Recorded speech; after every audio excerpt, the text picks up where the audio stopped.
Oh my goodness, you guys. Like, is this lesson 121 just really long, or have I forgotten how regularly long a lesson is? Like, now that I've been spoiled with inconsistency and breaks and a 10 days of reviews, this lesson seems so long. So I'm just gonna read it out loud if you're doing lesson 121 as a review, for you, but really it's for me, because I'm probably the only one actually doing this right now on this day.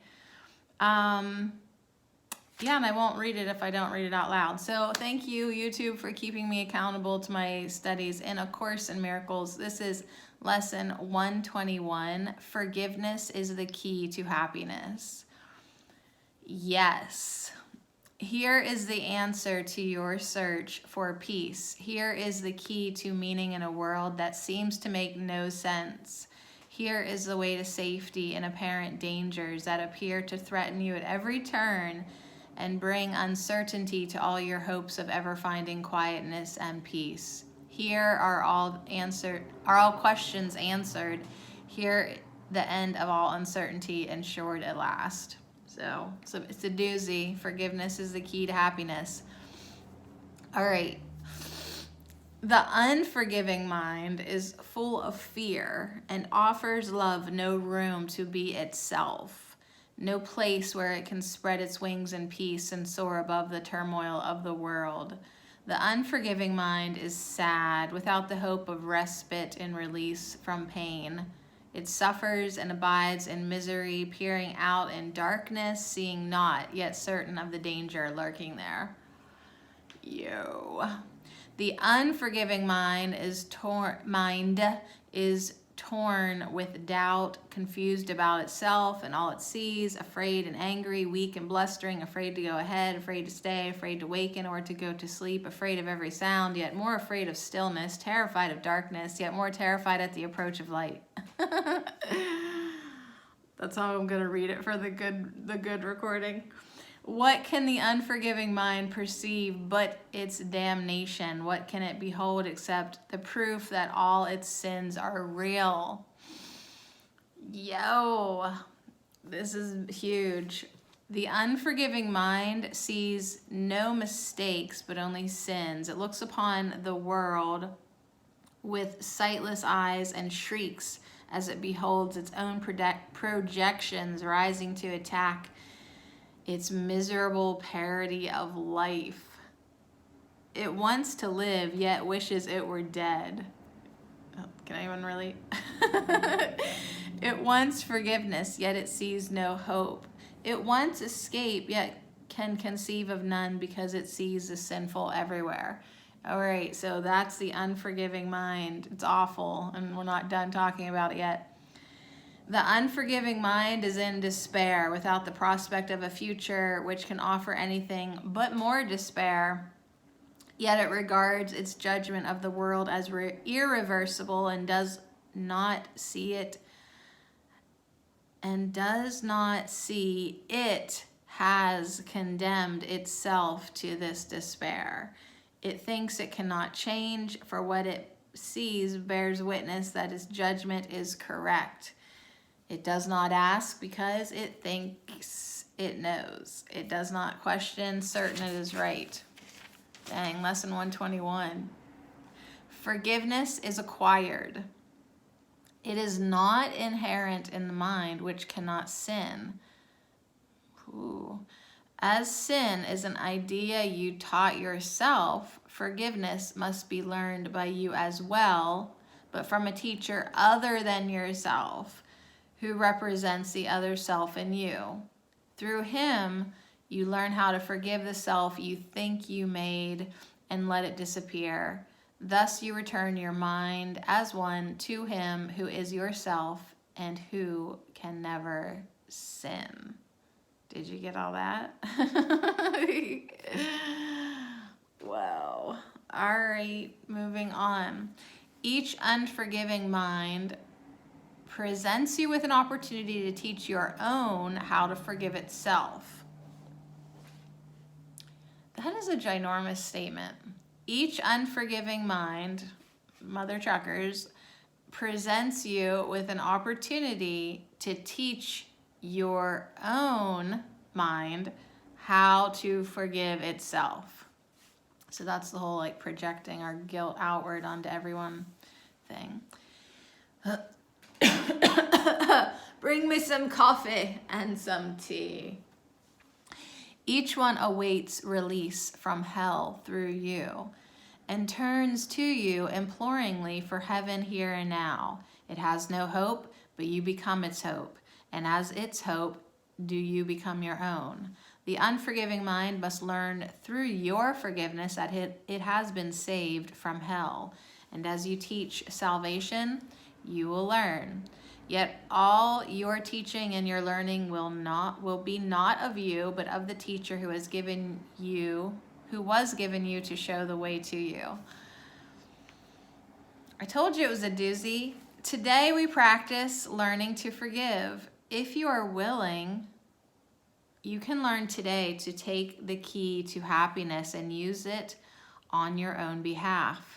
We will devote 10 minutes in the morning and at night another 10 to learning how to give forgiveness and receive forgiveness too.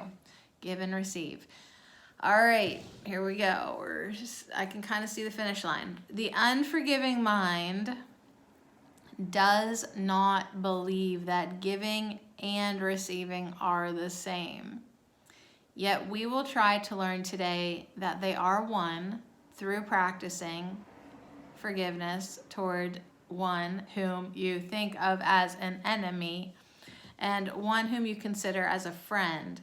And as you learn, I literally just got up. I don't know if you could tell.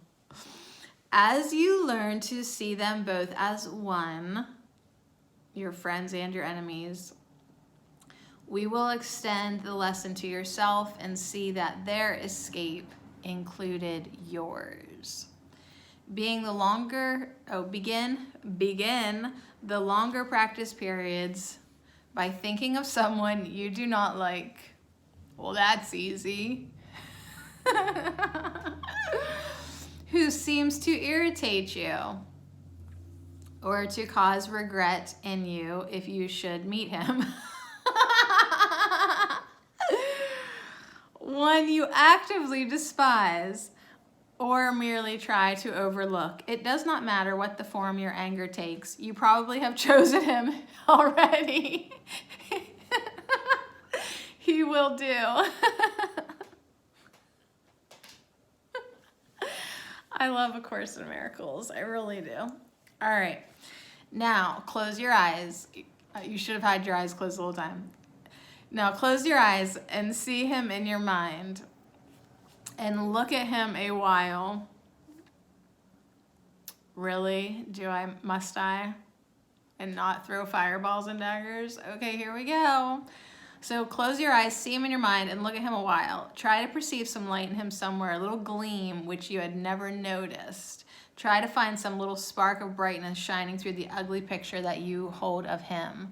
Look at this picture till you see a light somewhere within it, and then try to let this light extend until it covers him and makes the picture beautiful and good. Now, this actually happened to me in real life before. I was looking at someone I despised from across the room, and probably because they were against a blank wall, I started to see their fucking aura and literally started laughing because it was so obvious to me that we were both beings of light. We were just playing different roles in that moment.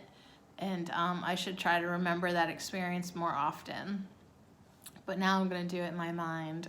So I will look at this changed perception for a while and turn your mind to one you call a friend. So first you're going to do the enemy. Now let's turn to someone you call a friend.